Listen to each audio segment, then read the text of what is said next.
지난주에 결혼식이 있었습니다. 그래서 제가 참 오랜만에 한 몇 년 만에 제가 결혼식을 주례를 했는데 결혼식을 집례하면서 제가 신랑 신부를 보고 이런 생각을 했습니다. 결혼이란 두 사람이 한 배를 타고 인생이라고 하는 긴 바다를, 결혼 생활이라고 하는 긴 바다를 항해하는 그런 첫 시작이구나라고 하는 생각을 하게 되었습니다. 우리의 신앙생활도 마찬가지입니다. 우리는 그리스도께서 인도하시는 그 배에 우리가 다 올라타서 그리스도와 함께 이제 그 긴 구원의 여행을 떠나는 거예요. 구원의 긴 항해를 떠나는 거예요. 이 항해가 언제 끝나느냐?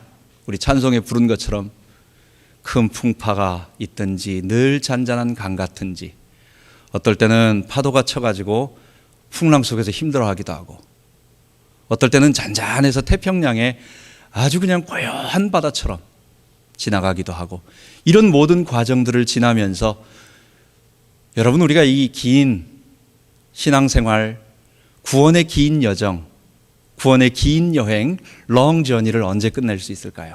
우리가 언제 소망의 항구에 들어갈까요?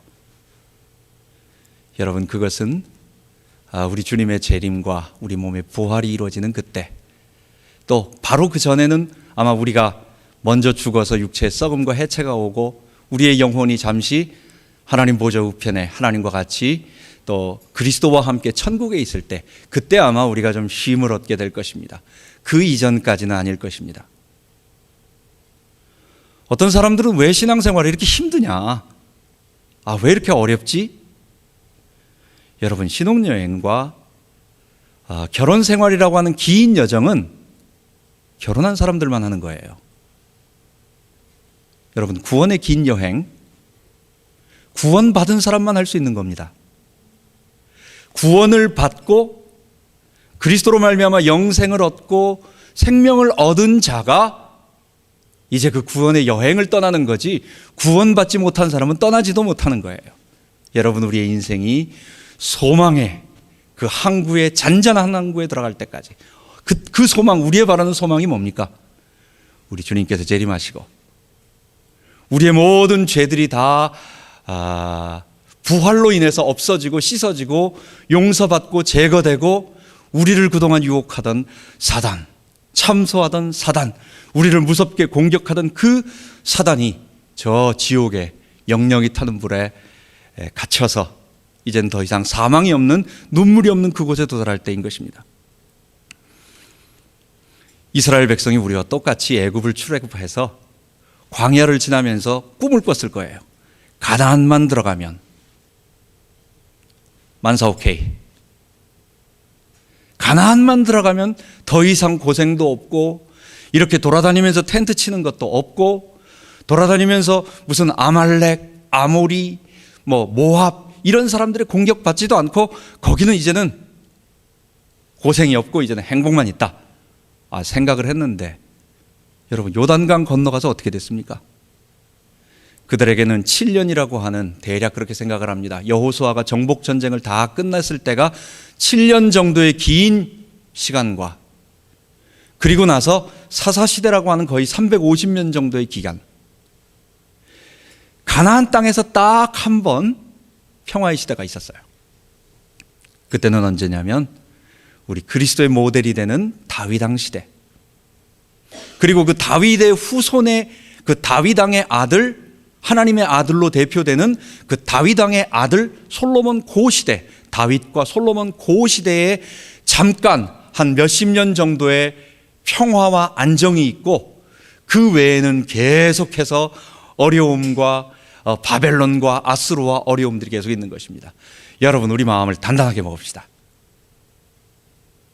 우리가 가나안 땅에 들어가고 이 땅에 구원의 긴 여행을 떠나가지만, 우리 손에 놓은 검을 놓을 때가 언제예요? 천성을 가는 성도들아, 앞길의 장애를 두려워 말라. 그러면서 너 가는 길을 모두 가기 전에 내 손에 든 검을 꽂지 말아라.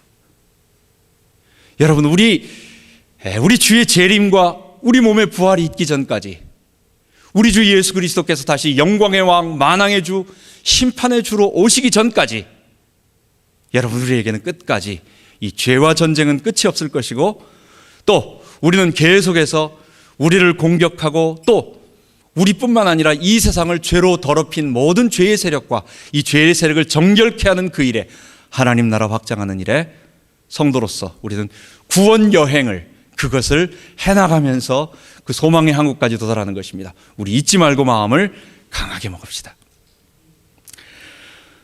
여러분, 오늘 가나안 전쟁을 보면서 우리 인생에, 우리 신앙생활에, 우리의 삶에, 어쩌면 그러니까 가나안 정복이라고 하는, 가나안이라고 하는 것은 우리 신앙생활 전체, 우리의 삶의 전체를 말하는 것이에요. 구원받은 자의 삶의 전체입니다. 이 삶을 어떻게 성공할 수 있을 것인가, 또 어떻게 승리할 수 있을 것인가. 오늘 여리고와 그 다음에 아이성 전투를 통해서 하나님이 그 가나안 전쟁, 구원받은 성도들의 이 구원의 여행에, 또 하나님 나라 확장의 모든 인생을 아주 예표로 두 개로 딱 보여주신 게 있어요. 그것을 통해서 가나안, 그게 뭡니까? 내 삶의 현장이에요. 내 삶의 현장에서 어떻게 승리하는가라고 하는 제목으로 말씀을 나누겠습니다. 먼저 첫째는, 여러분, 가나안 정복 전쟁에 대해서 잠깐 기본적인 배경을 우리가 조금 알아야 되겠습니다. 어떤 분들은 생각할 때에 하나님은 참 악하시다. 이스라엘 백성, 자기 백성을 사랑하는 건 좋은데, 자기 백성 사랑한다고 해가지고 가나안 땅에 들어가서 사람들, 남자건 여자건 어른이건 아이건, 심지어 그들과 같이 지내고 있는 나귀, 소, 양, 이런 것까지 살아있는 건 모두 다 진멸하라는 거예요. 아니, 구약에 그렇게 하나님이 왜 이렇게 진멸하라? 아니, 전쟁터에서 군사를 죽이는 건 이해가 가는데, 아니, 아무 죄가 없는 어린아이와 심지어 동물까지 다 죽이라, 헤렘이라고 말하는 것입니다. 진멸하라는 것입니다. 이 도대체 뭐냐? 하나님은 사랑의 하나님인데 왜 이러느냐? 자기 백성 사랑하는 건 이해하지만 왜 남을 갖다 그렇게 죽이느냐? 이렇게 오해하는 그런 부분이 있습니다. 여러분, 가나안 정복 전쟁은 무고한 이스라엘을 위해서 무고한 백성을 살육하는 것이 아니라 가나안 족속의 죄악을, 그것을 정결케 하는 성결인 것입니다. 창세기 15장에 보면 하나님께서 아브라함에게 이스라엘 백성이 애굽에서 400년 만에 돌아온다라고 말을 해요. 그래서 가나안 땅으로 다시 이 땅으로 돌아올 거라고 말씀하십니다. 그런데 그 이유를 말씀해 주십니다. 그 400년이라는 얼마나 깁니까? 조선 왕조 500년, 400년, 그 무지하게 긴 겁니다. 그 기간 동안 애굽에 노예 있다가 400년, 430년 만에 돌아온다는 거예요. 왜 그러느냐라고 말할 때, 이는 아모리 족속의 죄악이 아직 관영치 아니함이라, 그렇게 말하고 있습니다. 가나안 7족속을 한마디로 대표적으로 말할 때는 아모리 족속이라고 말합니다. 가나안 족속들의 죄악이 아직 그렇게 관영하지 않기 때문에, 즉 이스라엘 백성들이 돌아올 때는 가나안 백성들의 그 죄악이 가득 차 있다는 거예요. 그것에 대한 징계라는 거예요. 레위기 18장에 보면은 이스라엘 백성들이 가나안 땅에 들어갔을 때 너희들은 이런 일을 하지 말아라 하고 하나님께서 말씀하십니다. 그 레위기 18장에 가나안 족속들이 이런 일을 하는데 너희는 그들을 따라가지 마라 하면서 그들이 저지른 죄악에 대해서 얘기하고 있어요. 전부 가정생활, 부부간의 성생활에 대한 아주 불결한 일들이 온갖 것으로 그 레위기 18장에 가득 차 있습니다. 내 백숙모의 하체를 범하지 말고, 내 조카의 하체를 범하지 말고, 짐승과 하지 말고, 이런 말들이 가득 차 있어요. 그 말이 뭔 말이에요? 그게 가나안 땅에서 벌어지고 있는 그런 죄악들이라는 것입니다. 하나님이 가나안 족속을 내어쫓고 가나안 족속을 멸하시는 것은 아무 죄가 없는 깨끗한 족속을 단지 이스라엘을, 그 땅을 주기 위해서 내쫓는 것이 아니라 그들의 죄악, 하나님은 그들에게 오랫동안 사인을 주셨어요. 회개하라고 참고 계셨어요. 기다리고 계셨어요. 하나님께서 계속해서 그들에게 기다려 주셨지만 그들은 계속해서 자기 죄의 본성을 따라서 우상을 섬기며 음란하며 가나안 풍속의 모든 것을 따라서 가니까 하나님이 더 이상 이제는 기다릴 수 없다. 그때가 이스라엘 백성의 가나안 땅으로 돌아오는 때였던 것입니다. 또한 가나안 진멸 전쟁은 가나안만 진멸하는 것이 아닙니다. 이스라엘 백성이 통일왕국 시대의 후반부에 가서 많은 죄악을 저지르게 됩니다. 그때는 산 골짜기마다 우상을 만들고 대표적인 신이 바알 신이에요. 그리고 바알과 함께 세트로 다니는 게 아세라, 아스타롯입니다. 거기에다가 조금 더 다른 것 좋아하는 사람들은 하늘 1월 성신을 갖다가 섬깁니다. 모압의 밀곰과 암몬의 그모스 같은 신들도 그 다음에는 부속품으로 더 섬깁니다. 이래서 산당마다 골짜기마다 계속 지어놓고 우상 숭배해요. 그리고 하나님도 섬겨요. 이스라엘이 죄악을 저질렀을 때는 하나님은 아수르와 바벨론을 통해서 이스라엘을 진멸하십니다. 그렇기 때문에 가나안 족속의 진멸 전쟁은 어떤 하나님의 편에 지나친 편에 그리고 공의가 무너지는 그런 것이 아니라 그 진멸 전쟁은 죄악을 정결케 하는 것이다 라고 하는 것을 우리가 첫 번째 잊지 말아야 되겠습니다. 두 번째는 가나안 진멸 전쟁 같은 정복신학, 피를 흘리는 전쟁은 이제 더 이상은 없습니다. 그리스도 오시고 나서 그리스도 오시기 전까지는 예표론적으로 또 이스라엘 거룩한 민족이 하나님의 백성이 만들어지기까지 필요했지만 그러나 이제는 더 이상의 피를 흘리는 정복전쟁, 그래서 옛날 중세 때 있었던 십자군 전쟁 같은, 사실 그건 그렇게 좋은 전쟁이 아니었어요. 그것은 교황청의 온갖 어떤 동기를 가지고 있는 전쟁이었고 그것을 통해서 아무 죄가 없는 많은 사람들을 약탈하고 죽이며, 그게 오늘날 이슬람과 그리고 기독교 간에 씻을 수 없는 상처, 그 깊은 상처의 골이 그 십자군 전쟁, 이슬람을 아주 그냥 진멸을 하면서 막 아주 어린아이까지 다 죽이는 그런 일이 있었던 것입니다. 더 이상의 십자가를 들고 피를 흘리는, 다른 나라를 침범하고 죽이며 무력으로 죽이는 정복 전쟁은 없다. 이제 우리의 싸움은 어떤 싸움이냐? 죄와의 싸움. 우리의 싸움은 뭐냐? 이 땅의 죄 때문에 다가오고 있는 이 사망과의 싸움.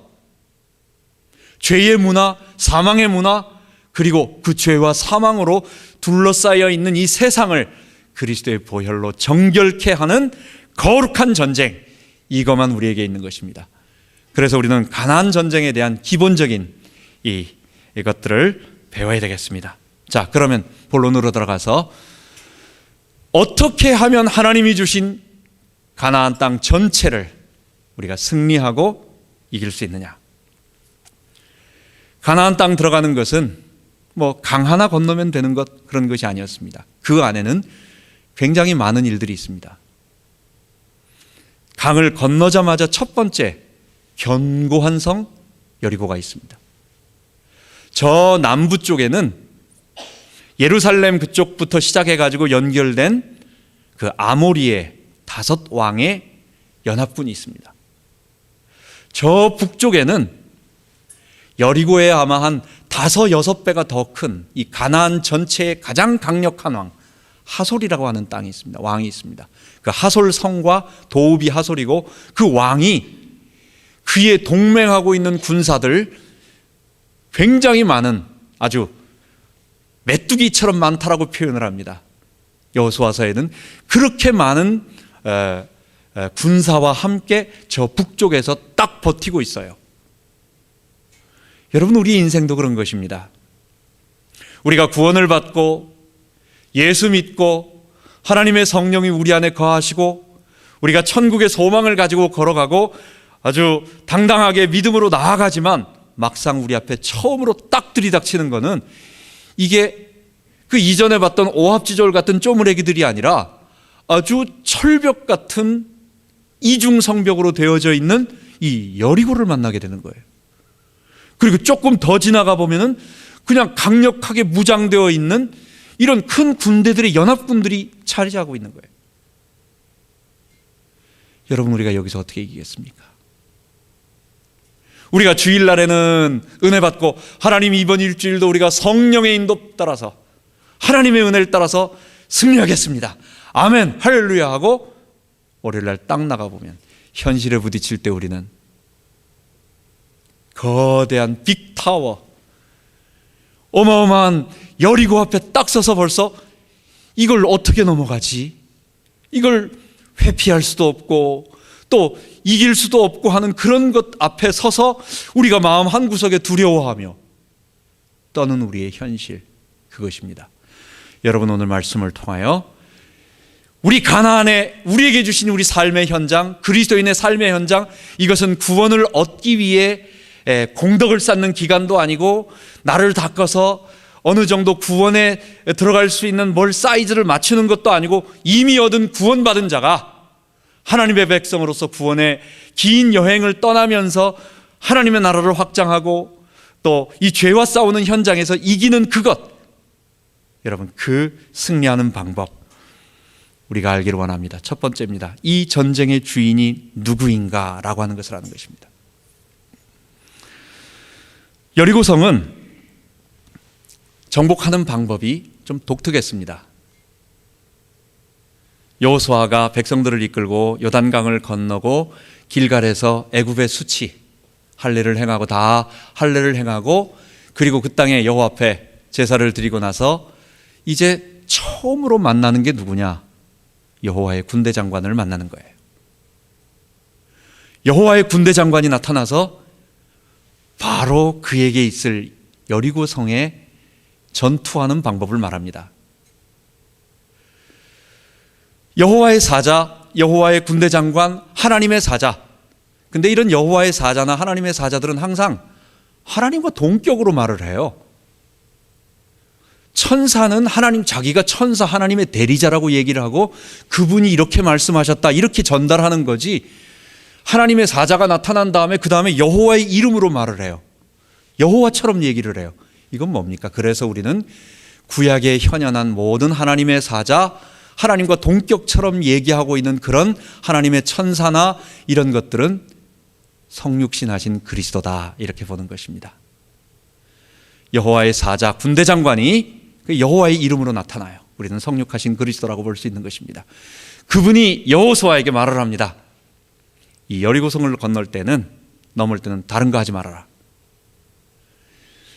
이전의 전쟁하고 전혀 다른 전쟁이에요.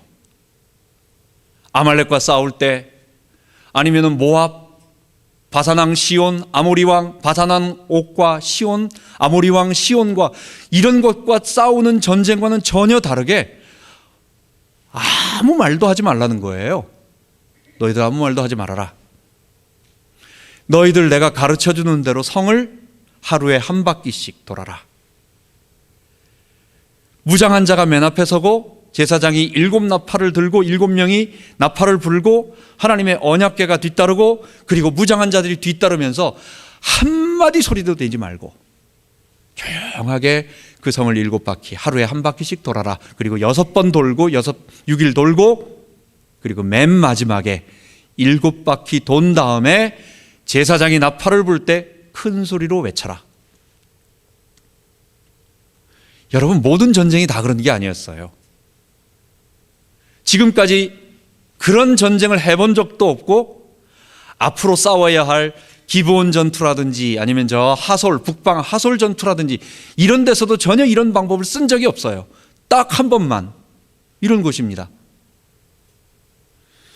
여러분, 전쟁이라고 하는 것이 어떤 전쟁입니까? 옛날 고대 전쟁에서 성을 정복할 때 어떻게 하겠어요? 지금은 대포가 있으니까 성이 아무 의미가 없는 겁니다. 대포 몇 번 쏘면 성벽이 다 무너지는 거니까 성이 있으면 참이 공격하는 사람이 곤란한 거예요. 에스겔서에도 나오는 저 바벨론 마지막 그 포로 시대 뒤쪽에 가는 통일왕국 뒷부분에 보면 공성퇴라는 말이 나옵니다. 성경에도 공성퇴라는 말이 나옵니다. 여러분, 그저 혹시 로드 오브 더 링 그 세 번째 거기에 보면 아시죠? 거기에 보면은 이만한 어떤 큰 나무를 갖다가 앞을 뾰족하게 깎아가지고 이렇게 지렛대처럼 이렇게 줄을 만들어가지고 그걸 갖다가 문 앞으로 끌고 갑니다.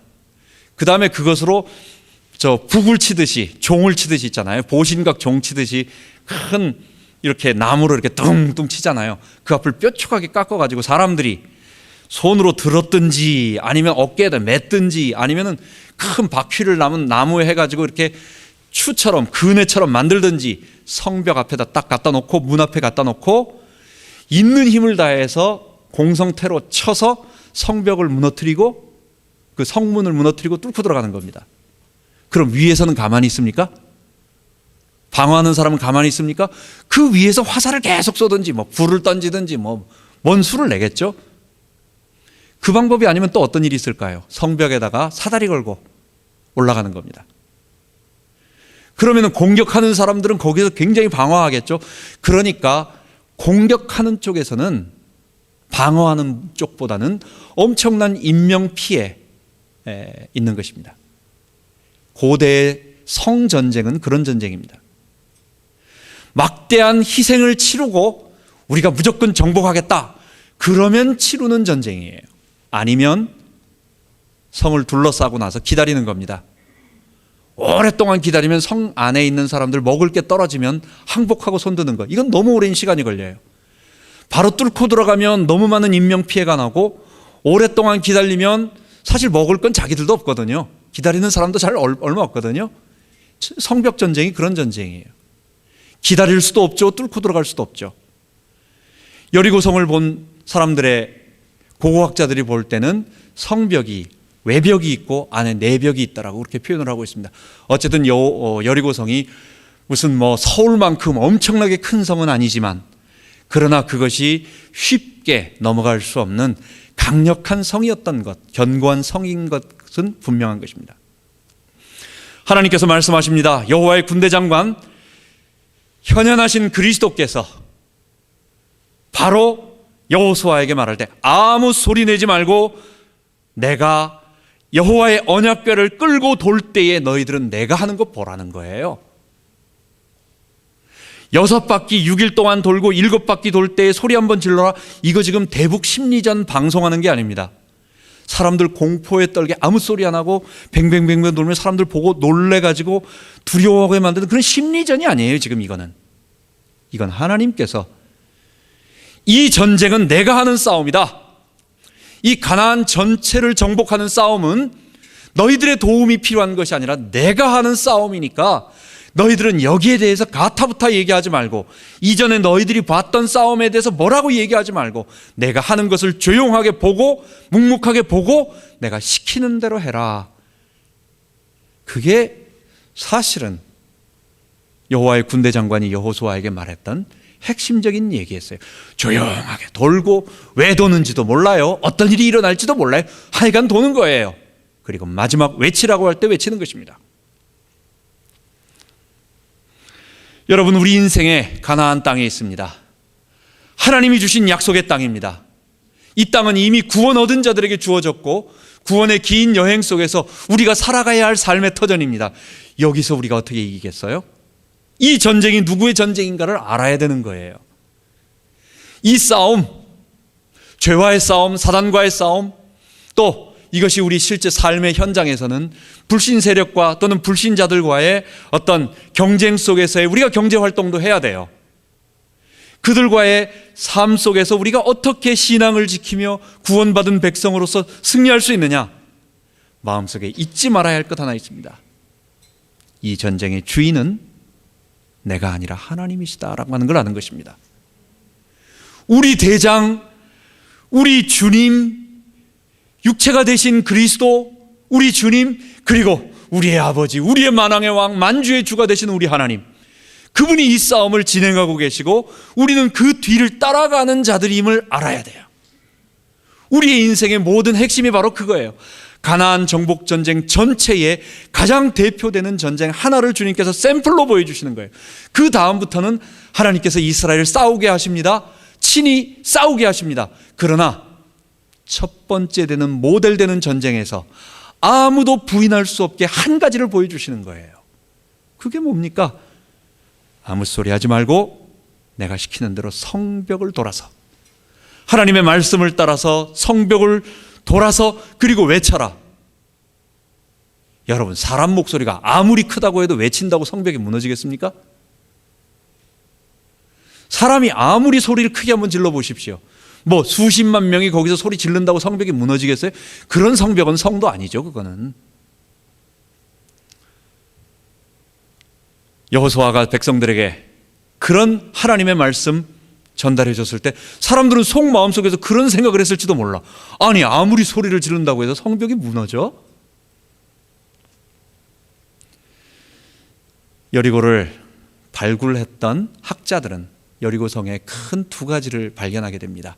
그것이 뭐냐면 여리고성은 큰 지진에 의해서 무너졌다고 하는 것, 거기에 큰 지진의 흔적이 있다고 하는 것과 두 번째는 큰 화재가 있었다는 것입니다. 우리 옛날에 고베, 일본에 지진이 크게 일어났었어요. 지진이 일어나면 어떻게 됩니까? 그러면은 밑에 도시가스가 있고 전기가 끊어지고 막 이렇게 될 거 아니에요. 뭐가 쓰러지면서 전선을 끊고 전선이 끊어지니까 합선이 되고 밑에 무슨 뭐 주유소도 있고 아니면 도시가스가 지나가다가 뭐 그게 터져가지고 바람 나오고 그래서 불이 많이 났었어요. 근데 고대 무슨 여리고에 무슨 도시가스가 있겠습니까? 무슨 땔감으로 떼고 그게 아무리 흔들려도 뭐 불이 얼마나 뭐 도시 전체가 나타겠어요. 이건 불 지른 겁니다. 이스라엘 백성이 하나님의 말씀을 듣고 여리고를 돌고 외칠 때에 그들의 소리 때문에 무너진 것이 아니라 하나님께서 친히 이스라엘 성벽을 무너뜨리시고 성벽을 무너뜨리고 난 다음에 이스라엘이 그 성벽을 타고 넘어 들어가서 하나님이 말씀하신 대로 진멸을 하는 거예요. 그들의 죄악, 가나안의 죄악을 다 진멸하는 거예요. 그리고 진멸하라고 하셨을 때 뭐예요? 완전히 불로 태우는 것입니다. 그래서 여리고는 하나님께서 친히 큰 지진과 그리고 백성들이 태운 그 진멸 전쟁의 흔적이 있다라고 고고학계에서 그렇게 우리들에게 보여주는 것입니다. 잊지 말아야 할 것입니다. 견고한 성 여리고를 어떻게 이기느냐? 이건 앞으로 우리가 살아야 할 가나안 전쟁의 전체를 얘기하는 것입니다. 이 전쟁의 성격이 뭐냐? 이 가나안을 누가 주었느냐? 너희들이 쟁취하는 거냐? 내가 너희들에게 선물로 주는 거냐? 우리가 거기에 그렇다고 아무 일도 안 하고 하늘 바라보면서 하나님이 대신 싸워주세요. 여러분, 성벽 무너지면 들어가서 우리가 취할 건 취하는 겁니다. 우리가 하는 게 있어요. 그러나 내가 거기서 어떤 사람도 이스라엘 백성이건 여호수아건 내가 이 여리고를 무너뜨렸어, 거기서 누가 감히 그런 말을 할 수가 있겠어요? 하나님이 하신 것입니다. 바로 이것입니다. 하나님이 이 가나안을 정복해 하시고 이 여리고를 무너뜨리셨다. 그리고 나는 거기에 수종드는 자로서, 나는 조그만한 도구로서, 나는 거기에 따라가는 자로서 잠시 주님의 일에 보조하는 자였다라고 고백하는 것, 그게 앞으로 있을 가나안 전쟁, 그 전쟁 승리하는 가장 중요한 핵심이었던 것입니다. 그런데 이것을 한 번 더 강화시켜주는, 이 말씀이 분명하다라고 하는 것을 한 번 더 우리들에게 말해주고 이스라엘 백성들에게 다시 한 번 말해주는 사건이 하나 또 있습니다.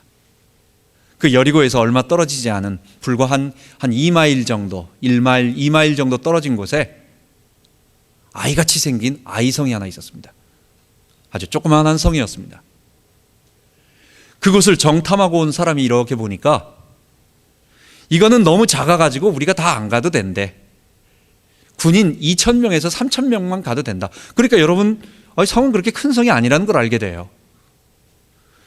분명히 전투를 치른 군인들이 보고 이거는 한 3,000명, 많이 가도 3,000명이면 충분합니다라고 여길 정도의 성이라고 한다면 그게 엄청나게 큰 게 아니에요. 작은 거예요. 아이 같은 성이에요. 근데요, 이 성은 가서 아주 신나게 깨집니다. 여러분, 어떻게 이런 일이 벌어질 수 있을까요?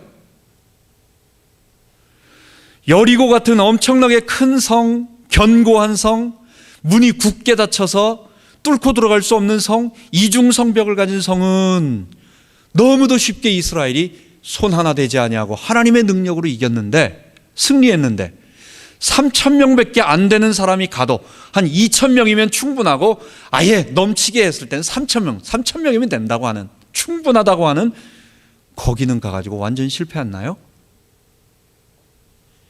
여러분, 전쟁은 하나님께 속했다는 걸 말해주는 것입니다. 하나님께서 일부러 그것을 보여주는 것입니다. 거기서 2,000명, 3,000명으로 그 아이성을 그냥 이기게 놔두시면 이스라엘은 기고만장해지는 거예요. 이건 내가 했다라고 하는 거예요. 그렇지, 좀 큰 거는 하나님께서 하셔도 되고 작은 거 이런 건 내가 좀 할 거야 라고 하는 그런 것 생길까 봐 아예 여리고 네가 한 거 아닌 것처럼 이 아이성도 너희가 하는 게 아니라고 하는 것을 분명하게 보여주시기 위해서 그렇게 하신 거예요. 그런데 거기에 핵심적인 것이 하나 있습니다. 그게 뭐냐면 아간이라고 하는 유다 지파의 한 사람이 범죄를 저지르게 됩니다. 그 범죄는 뭐냐면 여리고를 무너뜨리고 나서 여리고에 있는 모든 물건들 전부 진멸하라는 거예요.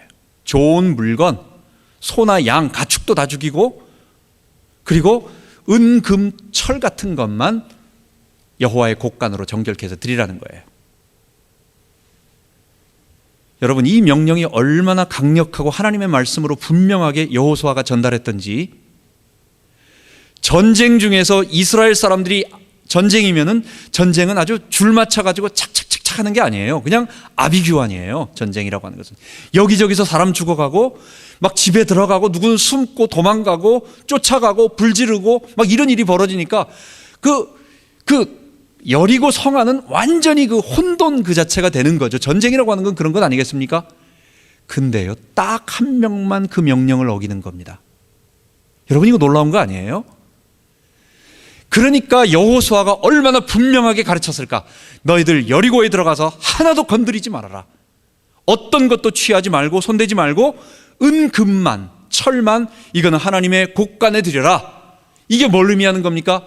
고대 전쟁에서 전리품은 공을 세운 자가 갖는 거예요. 여리고는 누가 무너뜨린 겁니까? 하나님이 무너뜨린 것이고 하나님이 공을 세운 거예요.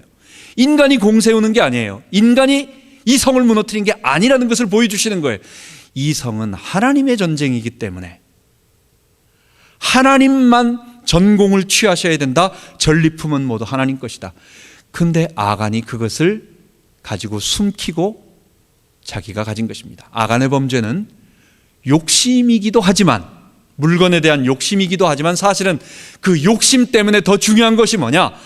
하나님께서 이 전쟁을 치르시고 하나님께서 이 전쟁의 주인이시고 주님이라고 하는 사실을 자기가 가르친 거예요. 그 의미가 그것입니다. 하나님께 바칠 물건을 안 바치면 큰일 난다. 아간처럼 죽는다. 11조 안 바치면 죽는다. 지금 이 얘기를 하고자 하는 게 아니라, 그것도 뭐 어떤 부분엔 뭐 맞을 수 있다고 하지만 더 본질적인 거는 그게 아니라, 이 전쟁은 하나님께서 하시는 전쟁이고, 여러분 이거 그냥 하는 말이 아닙니다. 아까 제가 말씀드린 게 뭡니까? 여호수아가 얼마나 분명히 말했던지 딱 한 사람만, 그 수십만이 전쟁을 치르는데도 아무도 그 죄를 저지르지 않고 딱 한 사람만 저지르는 거예요.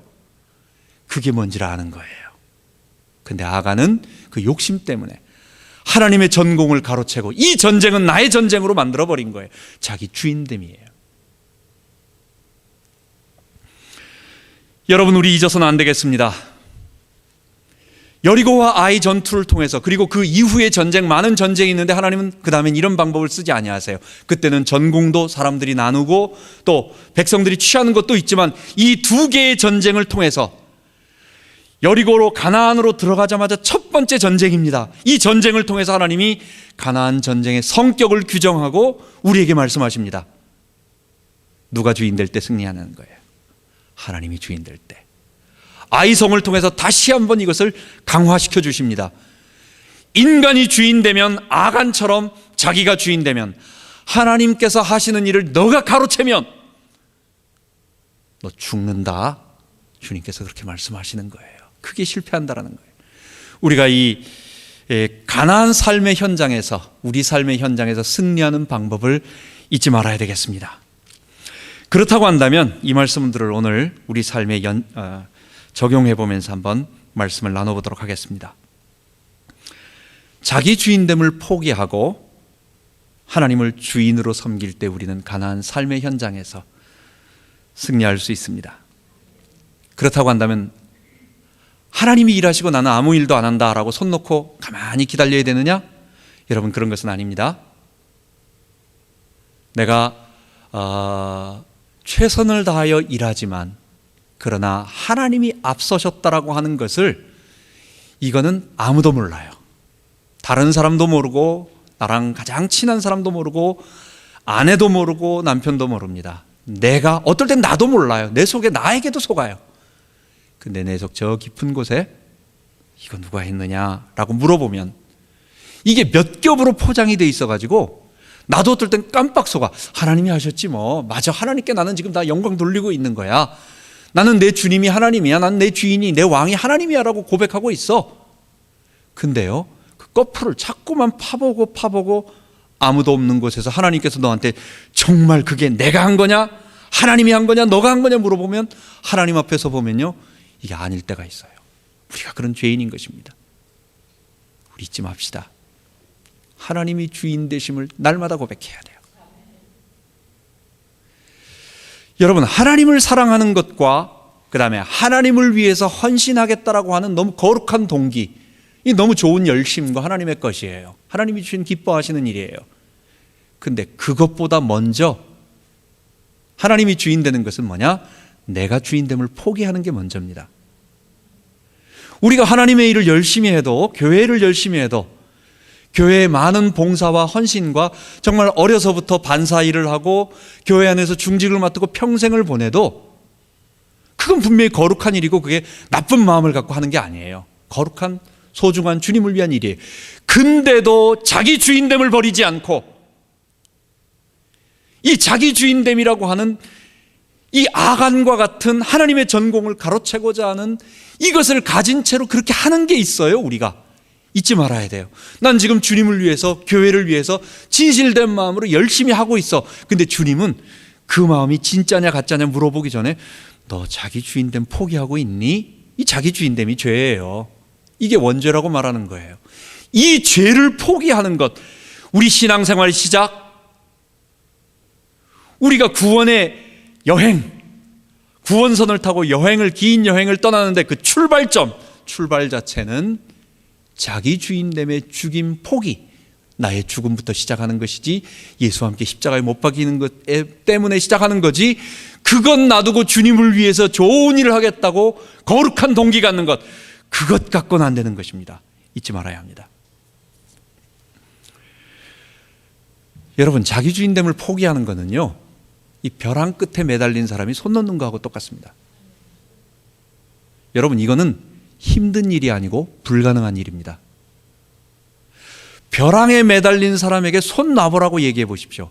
이거는 힘든 일이 아니고 불가능한 일이에요. 인간의 죄의 본성이라고 하는 건, 내가 주인 돼서 살아가고자 하는 이 아담적 자아, 범죄한 아담의 이 본성은 이거는 내가 한번 포기해야지, 그래 한번 포기해야지라고 손을 놓고 싶은데 머리로는 이해가 되고 감정적으로도 해야지라고 막 이렇게 하고는 싶은데 안 놔지는 거예요. 그게 죄예요. 그게 우리의 본성이에요. 이거는 주님이 오실 때 아마 그때 겨우 완전히 놔지게 될 거예요. 하나님께서 우리에게 이걸 놓게 하시는 방법이 있습니다. 언제겠습니까? 안 놓으면 안 될 정도의 상황을 만들어 주시는 것입니다. 그걸 다른 사람들이 말할 때 고통이라고 말하는 것입니다.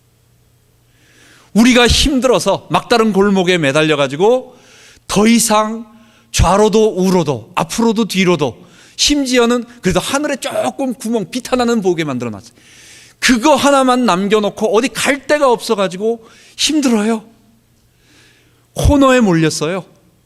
복싱 선수가 코너에 몰려가지고 여기저기서 계속 어퍼컷, 스트라이크, 스트라이크는 야구지 참, 스트레이트 뭐 이러면서 계속 날라옵니다.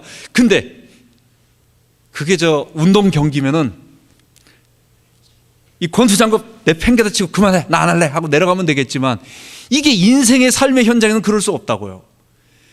내가 피할 수가 없으니까 무수하게 두들겨 맞으면서도 이게 어떡할 수 없으니까 그냥 그러고 있는 거예요 지금. 그걸 남들이 고통이라고 말하는 겁니다. 그거 우리 고통이에요. 그게 하나님 계신 겁니까? 아, 왜 말씀 안 하십니까? 좀 여기서 좀 뭐라고 이 손 하나라도 좀 막아주고 말이에요.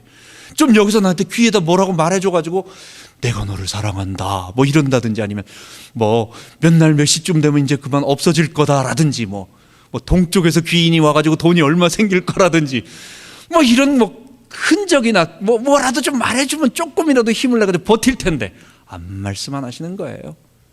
팔짱 끼고 곁에서 보고 계신 거예요. 어떨 때 화가 나. 하나님 정말 계신 겁니까? 나 이래도 하나님 맞습니까 정말? 여러분 왜 그렇겠어요? 손 놓으라는 거예요. 너가 주인 되고 있는 이 아담적 자아, 그게 너는 참 좋은 것 같고, 너는 그걸로 너가 이 세상을 살았기 때문에 너는 그것으로 지금까지 너가 너의 인생을 살아서 승리한 것 같지만 사실은 모든 고통은 그것 때문이었다. 너 하나님이 주인 되고 그리스도가 주인 돼서 너의 삶을 통치할 때 오는 그 자유와 행복, 그 하나님 백성됨의 그 자유와 행복, 너 맛보지 못했지. 맛보지 못하니까 그걸 못 놓는 거야. 놓으면 죽을 것 같아. 놓으면 내 인생 끝나는 것 같고 나는 아무것도 아닌 것 같은데, 그 손을 놓을 때 떨어져 죽는 게 아니라 하늘을 날게 되는 거예요. 여러분 잊지 마세요. 아이성 전투와 여리고 전투를 통해서 우리에게 하나님께서 하시는 말씀, 이 자기 주인됨의 이 아간과 같은 죄악을 내려놓고 벼랑에서 내 손을 놓을 때까지. 근데 하나님은 무조건 놓으라고, 인생 도박인데 무조건 놔봐 라고 도박이라고 말하는 게 아니에요. 그리스도께서 널 위해 죽었지 않느냐, 너 앞에 생생하게 너의 주께서 친히 십자가에 죽은 게 보이지 않느냐, 증거가 있다. 그분 보고 놓으라는 거예요. 그분과 함께 놓으라는 거예요. 그분에게 매달려서 놓으라는 거예요. 그냥 인생 도박이니 죽든지 말든지 하나 되면 되는 거고 이런 게 아니에요. 보고, 그러니까 주님을 본 자만 놓을 수 있는 거예요. 여러분 십자가에 그분과 함께 매달리고 그분과 함께 죽는 것입니다. 그리고 살아나는 것입니다. 이게 얼마나 우리에게 자유를 가져다 주는지 모릅니다. 이게 뭐라고 설명은 할 수 없는데, 그죠? 그렇다고 제가 제 지정의를 버렸습니까? 저는 가장 멀쩡한 사람이 됐어요. 예수 믿고 나서, 성령 충만 받고 나서 하늘의 계시를 본 적도 없고, 주님이 내 마음속에 따뜻한 위로를 주시지만 그게 내가 하나님의 계시라고 말할 수 없는, 그 성령님이 나에게 은혜를 주시는 것이겠죠. 나는 가장 정상적인 사람이요. 밥도 제대로 정상적으로 먹고 아이들과 부부와 여러 가지 것들이 가장 정상적으로 살아가는데, 내가 생각하고 내가 판단하고 내가 결정하고 그냥 똑같이 지금까지 살아왔는데, 그런데요, 이게 내가 산 게 아닌 것 같아요. 요즘 제일 행복한 거는 이게 뭐라고 말할 수가 없어요. 이게 뭐라고. 내가 십자가에 매달려서 물론 평생 그러다가 어떨 땐 또 내가 살 때도 좀 있지만, 근데 내가 주님과 함께 십자가에 못 박혀서 그분이 나의 주님입니다. 내가 왕이 아닙니다. 내가 어떻게든지 주님의 이 손에 붙잡힌 바 되어 주님 안에 거하고 그리스도 안에 거하고 그리스도와 함께 거하고 그리스도로 말미암아 나의 삶의 모든 것을 살아가고 싶습니다. 그게 나의 자기 주장함과 자기 주인됨을 다 내려놓으니까요, 속된 말로 목에 힘을 빼니까, 어깨에 힘을 빼니까 너무 편해요. 인생 포기한 게 아니에요. 이거는, 이게 하늘을 나르는 듯한 자유함과 기쁨이 있습니다. 여러분, 우리 주님께서요, 수고하고 무거운 잠들 다 오라고 짐 4개 갖다 놓고, 우리가 주인 되면 다 무거운 짐, 태산 같은 거 하나 짊어지고 있는 거예요. 우리는 내 짐 하나 해결도 못하는 사람들이 지금 남편 짐까지 얻어 매야 되고 우리 애들 짐까지 우리가 어깨에다 매야 하는 그런 인생입니다. 그런데 예수님께 가서 예수님의 멍에를 매보세요. 그거는 예수님이 또 무거운 짐 하나를 나한테 떠넘기는 게 아니라 예수님이 메고 있는 멍에에 나도 같이 매는 거예요. 예수님이 어깨에 딱 하나, 힘 좋으신 우리 예수님이 딱 메고 있으면 나는 거기에 곁에 살짝 붙어가지고 주님이 끌고 가실 때 나는 거기에 그냥 발 맞춰서 따라가는 거예요. 그래, 내 짐은 쉽고 가벼우니라 그러는 겁니다. 그리스도와의 연합입니다.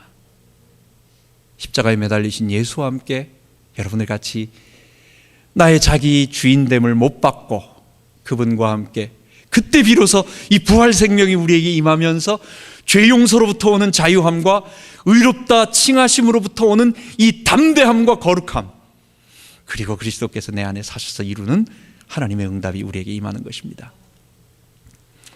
마지막으로 이것을 우리가 삶에서 구체적으로 체험하는 게 기도입니다. 기도는 날마다 주님께 물어보는 거예요. 주님, 어떻게 하길 원하십니까? 이거 제가 해도 되겠습니까? 말아도 되겠습니까? 제가 생각했을 때는 이게 최선인 것 같은데 근데 잘 모르니까 주님 한번 말씀해 주세요. 이거 해도 괜찮겠습니까? 물어보고 결제 사인을 한번 또 맡아보고 또 확인해보고 내 삶에 계속 물어보는 거예요. 주님께. 이게 내가 주님의 종이라고 하는 것을 인정하는 행위입니다. 물어보지 않고 다 결정해놓고 뒤처리해 주세요 하면은 그거 자기가 주인 된 거예요. 예수님이 주인 아니에요. 하나님이 왕이 아니세요. 물어보고 나서 우리가 주님께 하는 거. 기도는 내 것을 달라고 하나님께 아뢰고 떼쓰고 나열하고 내 소원을 쟁취하는 것이 아니라 하나님의 뜻을 구하고 그분의 뜻을 맞춰서 내 삶의 모든 것들을 순종하는 것입니다. 이런 우리의 삶이 우리의 삶의 가나안 현장에서 이루어지고 승리하는 이번 한 주간 또 우리의 평생의 삶이 되기를 바랍니다. 기도하겠습니다. 하나님 아버지, 여리고 전투와 같은 큰 어려운 일들이 우리 앞에 있습니다. 이것을 우리가 피를 흘리면서 우리 스스로 정복하는 것이 아니라 주님께서 우리 앞서 싸우실 때 이 가나안 전쟁 전체를 이기게 됩니다. 하나님, 우리의 인생 전부를 주님께 맡겨드립니다. 하나님을 주인으로 섬기지만 아직도 내가 주인이라고 하는 것을 버리지 않고 주님으로 섬기는 것처럼 느낄 때가 많이 있습니다. 주님, 하나님을 주님으로 그리스도를 주인으로 모시는 것은 내 주인됨을 포기한 때부터 그것이 되는 것인데, 주님, 우리가 날마다 잊지 않고 자기 주인됨을 포기하고 아간과 같은 그런 나의 죄악을 내려놓고 주님 섬기며 주님과 동행하며 그리스도와의 연합되어 하나님과 동행하는 아름다운 축복 누리게 하여 주옵소서.